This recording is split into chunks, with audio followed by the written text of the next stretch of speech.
It's time to fight. If you down to fight, then let's start the strike. This is Shut It Down, the Amazon Teamsters podcast. I'm your host, Randy Corrigan, the director of the Amazon division at the International Brotherhood of Teamsters.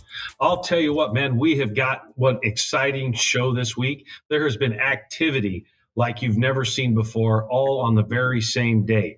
Workers in unison standing behind their coworker, in addition to more workers just 60 miles away, 70 miles away, demanding that the employer recognize them as well. Two very different types of actions, but clearly for the same result, making sure that workers understand the power that they have. I have Jeremiah and Sarah on here today from DJT6 and DAX7. They're going to tell their stories about what's going on, how they're taking on Amazon, how they're shutting it down, and how they're making sure that their coworkers understand that the power they have every single day at work, and how to make sure that the employer values their work each and every day and respects their coworkers. We'll get into these stories here in a minute, but man, has it been fun to watch this happen from afar. We're actually filming this remotely from the IBT building in Washington, D.C., because we didn't want to wait until we got back to the studio in California. We wanted to make sure we got right on this and we were able to capture that energy. Let me first start off by introducing Sarah. Sarah, why don't you introduce yourself, talk to us, and tell us where you work and what you do. Hi, everybody. My name is Sarah Venegas. I work out of Southgate, DAX7. I'm a delivery driver for Amazon. I've been delivering for the past 3 years. And I can definitely say that a lot of things have changed in the business, especially the treatment of workers. So I decided to get a lot of my coworkers on board. And, we all feel the same way. We're tired of being treated unfairly, treated poorly, and even with no respect. To a certain extent, and it's been a pretty liberating feeling, it's been a long process, but a process very much worthwhile.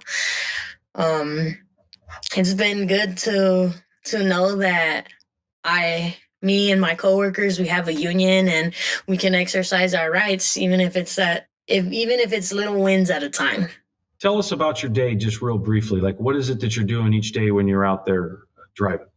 Well, each day typically looks like getting to the lot, because we park at an off-site lot. So we have to drive to the station, load in our vans.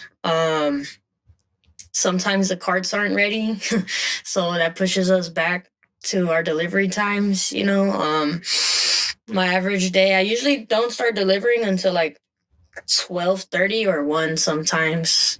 And usually it's either I have a lot of businesses or that's really it. I usually get business heavy routes in like downtown LA. So my day is usually pretty stressful, honestly, because the time that we start and the times that a lot of the businesses close is not realistic, and we have to follow Amazon's protocols when delivering to businesses. So we'll have to call the customer, and a lot of the times whenever those businesses are closed, the customers, they're upset because it's not like it happens once in a blue moon. It happens quite often, and we usually deal with, upset customers too, which is unfortunate. Other than that, my day delivering packages usually is just, I start off with a very full van and then slowly but surely it does clear out. And I think the latest I've stayed out delivering is like 11 p.m. Yeah. So you've described what it's like on a daily basis, but Monday was no normal day, right? No, not at all. So I think there's two things here. What did you do Monday? Let's first start there. What was that like? First of all, what did you do? And then explain what it was like. So Monday we did a march on the boss, and what that was essentially was going up to the big man with quite a few other drivers and demanding that Amazon recognize our union, and just going public with it, because we did reach the number that we needed to have a union established in our workplace, and it felt pretty good, honestly, to be able to say we have a union and things are going to change. A lot of my coworkers were very happy to see that it was successful and that I was still able to go to work later that day and still go to work the next day after that. And it was quite a liberating feeling. I cannot lie. What was your manager's reaction? I could just imagine, how you taking control as coworkers, as workers in the workplace. Quite frankly, the ones that get all the work done, right? Nothing happens. Yeah. What was that reaction of your manager when you were taking control? Well, when we did it, we were there earlier because we started at a later time because we went public with another company as well. So my manager didn't get to see it himself in person, but he's not very happy about it. I can tell you that much. The dispatcher who was there that day, he saw me standing at the front with the Teamsters too, with my brothers and my sisters. And he asked if I was still going to go to work that day. And I was like, of course I'm going to go to work. I'm a hard worker. You should know me by now. And that was really it. I think, at least from him, but the big boss, he's not that happy about it. And you pointed something out that's, I think, very, very important, is that you weren't the only DSP that did it. You weren't the only group of drivers that did what you did that day. Another group of drivers did. And what were the reasons why you did this? What's going on at work that you're saying, hey, it's time you make some changes, and we need to get these changes guaranteed in a union contract? Well, I think obviously pay is one of the biggest ones, but there's a lot more that goes into it. And lately for my company, what has been the biggest issue is the way that Amazon treats us drivers, and specifically my company, because of our start time. Like 11 o'clock, we don't get to our first delivery on average 12:30 to 1 p.m. And a lot of the times our staging locations aren't ready. So there's a lot of things set up that count against us, that hurts our DSP scorecard and puts our jobs at risk every single day. And to me, it's just too much, because Amazon they have the ability to make the routes better or even to start us earlier, but they choose to have us deliver in downtown LA at 1 p.m. Yeah. And that's ridiculous. It's just not efficient, honestly. Yeah, I think that not allowing the input of the workforce is just a huge mistake that companies make, corporations make. I'm going to switch and transition over to Jeremiah here. You were in a similar boat just a few months ago where you were able to demand recognition. Man, you guys, you walked off the job just to put the company on notice that you were moving in that direction. And then you did it again a little bit later. And now you guys have taken direct action to protect somebody around you. Jeremiah, why don't you introduce yourself and tell the listeners what you do before we get into the story? Hello, everybody. My name is Jeremiah Brown. I work at a delivery station, DJT6 in Riverside, California. What I do is basically prepare the packages for deliveries to be taken off, stow, and then there's something else called pick the buffer, where another associate is on the other side of the belt, and I'm just on the other side, just putting in packages in the stow aisles. You guys had something very different, a very active Sunday night, Monday morning. Clearly at DJT6, you all have just really taken control of the operation. Tell us what happened, what you guys did Sunday night, Monday morning. Monday morning, basically what happened was, we organized a plan, because obviously everybody had enough of, things Amazon was doing. So we go around asking people, like, how do you feel about, like, the issues going on, for example, the breaks, the resources we don't have, the lack of communication. And, they're on our side, obviously, like, you know what, we had enough, we want to join you guys. So I tell them, all right, this is the plan. You heard what happened at an associate at Amazon. They said, yes, pretty much. Some don't know, but obviously, I tell them, like, what they did to him was wrong. It was messed up. And basically, on the spot, it was like, you know what? I'm with you. Because obviously they could see, like, okay, we're doing something good. We want to better ourselves, And so eventually we all gathered up. We tell them how the plan is going to go down. Like, for example, we have our last break around 1:30 to 1:45. So everybody agreed, we're just going to walk out. We're going to support our coworker. And pretty much, I didn't expect for it to be a lot of people. But turns out it was way more people than we did last time. And, that tells me, like, you know what? Like, we don't even have to try to really tell them anything. Amazon's already messing up to the point, they're making it easy for us. So Amazon fires this worker for something that they did, number one. Number two, I think the most important part of what you did is you all rallied around this worker. In other words, what you're doing right now, what you did Sunday night, Monday morning, wasn't about just yourself individually. It was more about protecting someone else.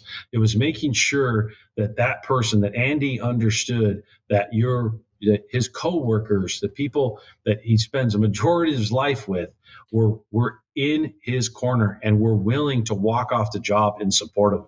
What was it like to be part of that group that walked off the job? What's that feeling as you're stepping through it? Honestly, it feels amazing for me. I will say this: in the past, I was never like that person. I didn't want to intervene with any, just groups. I was just like the shy person. I wasn't like spoken like that or anything. But it motivates me because I could be in that situation. I would want somebody to fight for me, so therefore I'm going to fight for them. And I want to make sure everybody else understands that.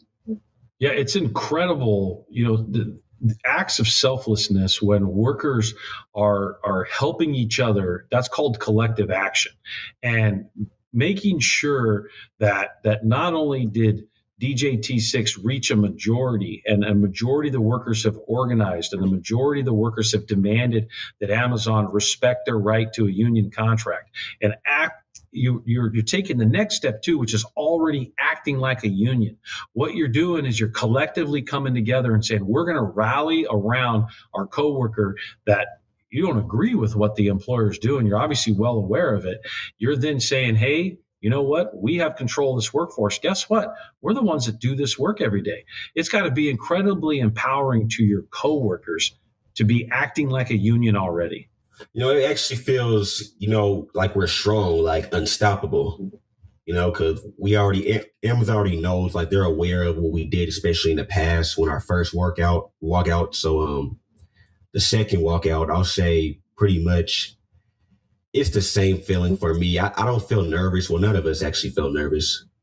It's like, what, we're not afraid to do any future walkouts because, we already know the results. They can't do anything because, we're just powerful. And, more people just, join us after a while. Yeah, it's probably a warning, right? Like you do this to one, this is what a majority of the shift does. You do this to more and more do it. Like, I would suggest that Amazon doesn't keep escalating. It sounds to me like you guys have complete control of that operation.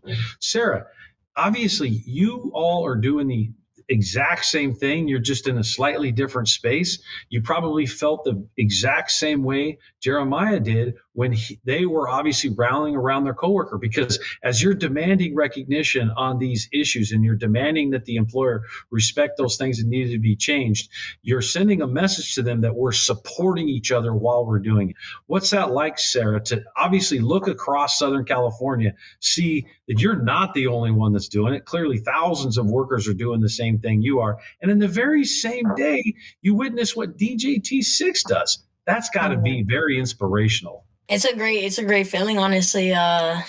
it is very inspirational. It makes the work go unnoticed.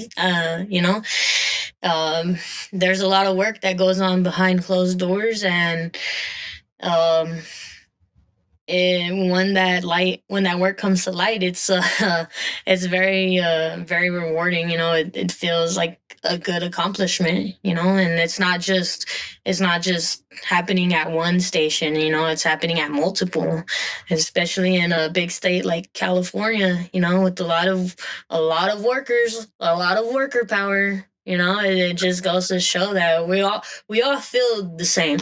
Honestly, you used the word liberating early on. Like I think that's such a good descriptive word. That liberation obviously conquers fear, right? Like, yeah. What was it like to watch your coworkers conquer their fear? I'll let you go first, Sarah, but then Jeremiah, I'd like for you to respond to this too. You got to see those transitions where someone's got some fear, and then all of a sudden that fear is gone because the liberation takes over. What's that like, Sarah? It's great. It's like it's kind of like seeing a butterfly, spread open its wings, like you're shedding an old version of yourself, like, yeah, you may be scared, but that feeling of liberation does take over. That what are you fighting for? What do you want to change? What needs to change? Like, it's never going to change if you don't speak up, if you don't take any type of action. And I think I feel proud of my coworkers. I do. Like, a lot of them, I would have never thought would have been willing to do what they did, but they did, and I'm proud of them, and I'm really happy to see that they're on the front lines, trying to make a difference, wanting to make a difference. And isn't it incredible to see, you got on the screen here, Jeremiah's on the screen, 60, 70 miles away, something slightly different, but obviously doing something very similar in a sense that you're taking control of your workplace. You're making sure that Amazon understands this. The fact that you guys are tied together at the hip, what's that like, even though you're so far apart geographically in Southern California? Don't you feel like you're brothers and sisters in arms trying to make something happen? Jeremiah, I don't know, am I wrong on this? Or is that how you describe it? No, I understand. Like, to me, no matter where you at, we are all stronger together, no matter what. That just the power, just don't give up. Like Sarah was saying, like, you're going to be afraid from the start, but when you really want something, when you really want a change, you're going to do it. The adrenaline is going to kick in, and you're not going to, be scared no more. Yeah, and in the end, as you guys have pointed out, what's there to be afraid of? Clearly, Amazon's working conditions are pretty, if you go to work for UPS, you go to work for some of the competitors, it's a very different circumstance and a way of life. That working under a union contract and having better working conditions, obviously what you seek out. Sarah, do you have anything else you want to add to this? I think what pushed me more is that I'm afraid to hurt myself at work. Honestly, like, I drive the Stead van, and what they tend to do, like, they fill those things to the brim. Like, you can't even walk in there. And there's days where I'm trying to get a heavy package or this big bulky package, but then I have like 50, 60 other packages surrounding that, and I have to move my body in a way that's not meant to be moved, and I could feel me hurting myself. And that's not, Amazon likes to pride themselves and boast that they lead in safety, when that is totally not true. And I don't know if this is for every other driver, but they've added like hub routes into the routes. So essentially what we're doing is we're delivering flex routes to other like businesses. So like we'll have routes in our route that we're delivering so other people can do that route. And that just adds a lot more packages to our vans on average, and even totes. And it's not safe at the end of the day. You just described something I think we just have to point out. And the fact that you pointed that you're afraid of getting hurt at work, you're afraid of these conditions creating a bigger problem for you down the road, is actually a liberating and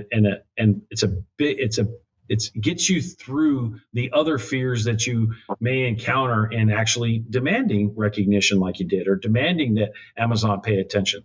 I love the way you explain that fear of what could happen if we don't make a change is actually what compelled you to do this very thing. Jeremiah, you're a warehouse worker. Obviously, Sarah's a driver. What is it that makes you feel united in this struggle?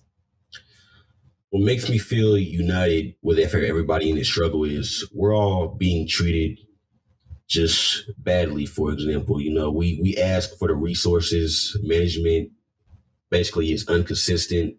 They lie to us saying, oh, it's going to happen. But you know what? It never happens. This has been going on for years. I actually found that out myself. Other, associates were like on the same topic as me, like, you know what? They're not going to do anything no matter what. So, it's up to us basically, to come together and just organize. And, we're just tired of it all.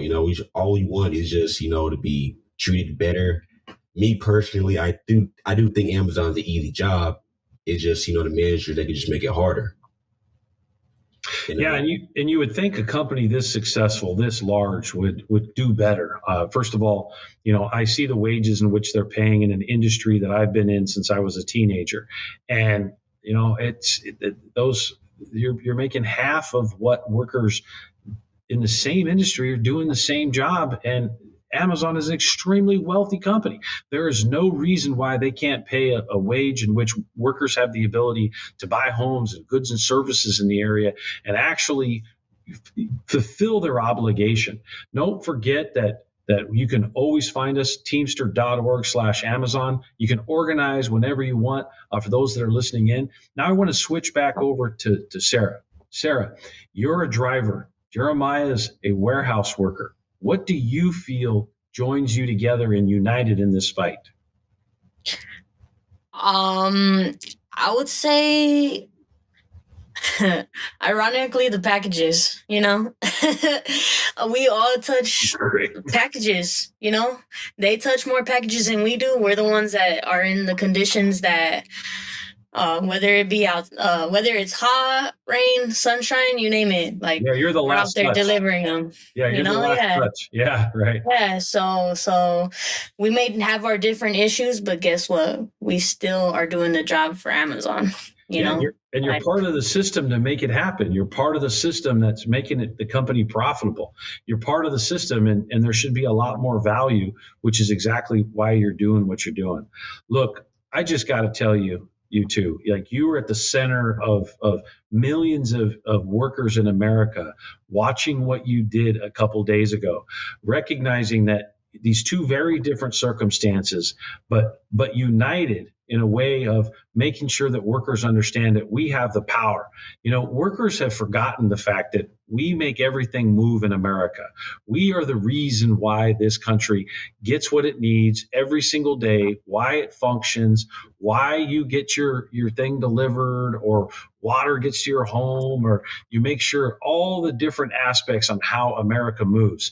Teamsters, transportation workers make America move every single day. And you know what? If workers decide that we're going to change the rules, guess what? The employer doesn't have a choice but to comply, because you have complete control. And it's so great to witness you taking that control, exercising it, and making sure that your coworkers see their value. The Teamster members for more than 100 years have been doing exactly what you do. And they have always made sure, as ambassadors to this industry, that workers are taken care of in their local communities by their employers. All you're doing is the very same thing. Congratulations to you. UPS workers, warehouse workers, dispatchers, nurses, firefighters, everybody respects what you're doing and see what you're doing, because you're fighting for everybody. What's next? What is it that you guys are looking to level up in your next fight? For me, overall, even though I'm an Amazon associate, I do want to encourage others in different warehouses do the same thing. You know what? Not even warehouses, just any job, because, obviously society, everything's expensive. Rent is high, food is high. Just, the cost of living in general is just high. So, I just want to motivate everybody else to do what you want to do. If you feel like, you're being treated bad, speak up. Don't be afraid, because eventually, there are people in the same situation as you. So don't give up. Yeah. And if it wasn't for people that did the very same thing 100 years ago, 70 years ago, they would have never improved these conditions to begin with. So let's not let companies like Amazon or others erode it. And I love your point of saying every worker should share in this experience, right? You're 100% correct. You're not just leading your coworkers, you're leading every worker in America. Sarah, what's next for you guys? Get more worker power, honestly. Get more worker power and allow a voice for people, to not be afraid to stand up for themselves, to not let, just like Jeremiah said, in any industry, to not let your boss just walk all over you, like it's a two-way street. We're not asking for handouts, we get paid to do the job. We do the job well, we execute it, meet us halfway. That's all it is. There's nothing wrong with that. Sarah, you use the term worker power. What's that like? Man, isn't it like you witnessed it firsthand just a couple days ago? What's that like? It's beautiful. It's a beautiful thing. I feel like sometimes we may feel so disconnected when in reality, that's not true at all. We are more connected than we believe we are, we just have to talk to each other. That's it, really. It's a great thing. Connections are a great thing. Not just talk to each other, but also show that you're going to support one another, right? Yeah. That too. Definitely that. Yeah. And you're seeing that. You experienced that just in your own location where you had another operation do the same thing you did right before you. Like worker power is the answer. It's always the answer. It's always was the answer, and it's always going to be the answer. If it wasn't for worker power, we wouldn't have 8-hour workday, wouldn't have a 40-hour work week, wouldn't even have basic safety on the job if it wasn't for worker power. And so at the end of the day, let's keep pounding that. Jeremiah, you have got to love being in the center of this worker power, this flex that you're doing. The most courageous thing workers can do is rally behind another worker, which is exactly what you did with Andy, is that your fight isn't just for you selfishly. It's for somebody who's being directly impacted by a decision of the company. What are your words of advice? Any last words of advice to those that are listening on what they need to do? My advice is, you're going to be afraid. You're going to be very afraid because you don't know what's going to happen next or anything. But, just know everybody has your back. We're all in the same boat. So, they can't they're not going to go to each individual person and try to get rid of them. We're too powerful. That's not going to happen. So therefore, all I have to say is, go with your gut. Go with your gut and everything will be all right. Basically, if you just, scared all the time, you're just feeding yourself negative energy. You don't want negative energy. So go with your gut. You think this is right, go for it. Sarah, any last words of advice to those that are listening who are contemplating the very same thing? I will say my experience, don't get me wrong. I had my doubts. I had my issues. But at the end of the day, I thought about the world that we live in right now, with AI on the rise. What is going to happen in the industry, in the general workforce industry? How many of us are going to end up wanting to have these kind of protections in the future? I feel like it's going to be a majority of us, and at least having a union gives workers a voice, and input. And workers are the same. We're in the same boat as consumers, we get paid. What do? We consume. Right. So I think for sure, do what you believe is right. I couldn't have said it better myself. I think that these words are very inspirational, very courageous, because what you're doing is you're describing a moment in time where you're taking control of your future. And that's where workers need to be, were before, are going, and are going to do more of it. And you're leading that pack. Congratulations to you, and watching you on this journey, seeing you elevate to this level has been incredible. And as we wrap the show up, I just want to tell all you listeners, this is what Worker Power is all about. Thank you for being on the show, Jeremiah and Sarah. Man, you've just shared your stories. I'm getting goosebumps talking about it right now because I watched the videos of what you did. You could see the energy of these workers taking control of their operation, making sure that their employer, making sure Amazon respects and knows the space and the position that you're at, and doing it in a way with that confidence and that swagger and that commitment to protect one another. That is the definition of worker power. What another amazing show. Make sure that you visit teamster.org/Amazon to organize. Make sure you tune in, you listen to the next show, and make sure you share this with others. Thanks for being on, Jeremiah and Sarah. You guys are incredible. Man, big shout out to you and your coworkers for all the amazing work. You're an inspiration to millions of workers in the last few days, and you're going to be an inspiration to millions more. Incredible job. Thanks for being on the show. This is Shut It Down. Are you guys ready to shut it down? Heck yeah. Yes. Shut it down. Yep. Shut it down. All right. There you go. Signing off. Corporate greed is disgusting. Instead of us, they rather pay for union busting. Somebody said the working man a sucker. They took the stand and ran like a high jumper. Teamsters Local 804, we not having that. We gon' stand here and fight for fair contract. Fair wages on the table.